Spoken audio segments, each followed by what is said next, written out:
The US General Services Administration has officially approved President-elect Joe Biden's transition to the White House. This signals Donald Trump has all but conceded the election. All but is important. In a letter to the Biden campaign, the administrator, Emily Murphy, says, "I have the ability, under the Presidential Transition Act of 1936, as amended, to make certain post-election resources and services available to assist in the event of a presidential transition." Let's go live now to Washington, D.C. Sky News political reporter Annalise Nielsen.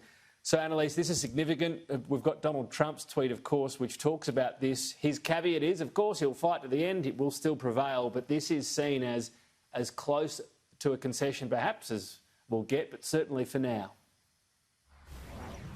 Certainly in the context of what we've seen Donald Trump's response be in this election, this is likely the closest thing we will see to a concession. It really is an extraordinary moment in that the GSA has such a significant role in this election result. Usually it's more of a formality that they start the ball rolling with things like handovers, briefings for staff during the transition, access to emails in the White House account. And so now this announcement that this $6.3 million will be allocated as well is significant in that it does seem like this pressure has been maybe eased from the Trump campaign, even though Emily Murphy was at pains to say in that letter that she wasn't under any duress from the government. But she did say that she'd been facing huge backlash. She really was feeling the heat in the media here. Even an article in The Atlantic described her as potentially being a person who had trouble looking at herself in the mirror and considering herself a good person. So it really was starting to get quite personal.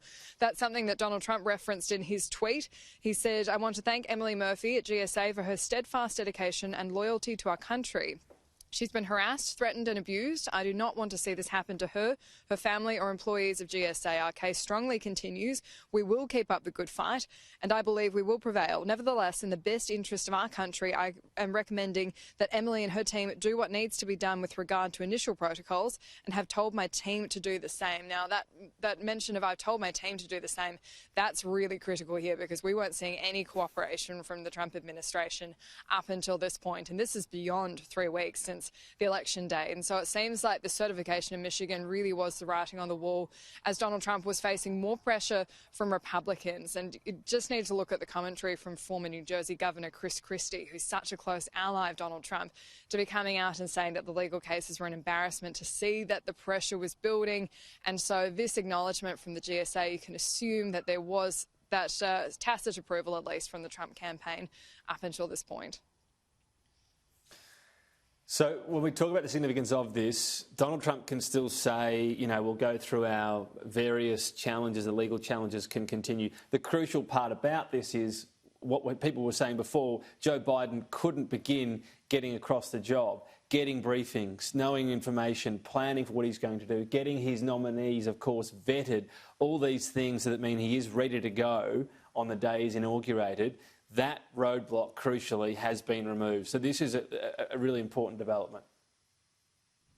This is hugely significant, and the two really key things here were that he wasn't being given briefings on national security and intelligence, but more importantly for the US when they're facing a really big third wave of the coronavirus cases, is he wasn't being given briefings on what the national coordination would be for not only coordinating emergency services, but that critical COVID vaccine, which could be on the market, they're saying, as early as December. So this is going to be a really live issue for the market, especially if they're looking at rolling them out in a broader national context in January, right around the inauguration. So this is where they were facing a number of key dates. December 14 was when the Electoral College was going to be formally nominating for the presidency anyway, and so that's why this Michigan result was another really significant day to have that formally certified. It just took the wind out of Donald Trump's sails enough, but I think we can expect to hear the term stolen election a lot in the next 4 years, potentially in the next presidential run. This is going to be, I think, the closest we get to Donald Trump actually conceding this election.